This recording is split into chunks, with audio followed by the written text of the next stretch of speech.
Tiananmen Square is most commonly remembered for the Tank Man, one of the most iconic protest images ever recorded. A lone man holding two shopping bags, standing immovable in the path of four tanks. But the history behind the 1989 protests in Beijing's city center involves much more than one man and four tanks.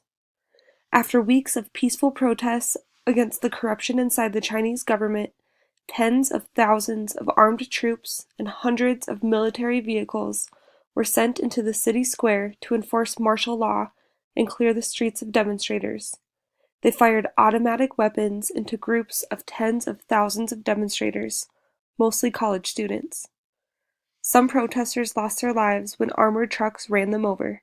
Others were gunned down. The Chinese government made no official announcement of casualties.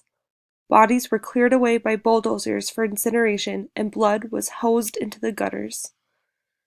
Witnesses claim the government attempted to cremate bodies as quickly as possible so no one would ever know the true number of fatalities.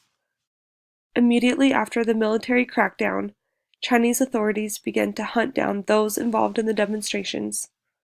Thousands of people were detained, tortured, imprisoned, or executed for their counter-revolutionary crimes.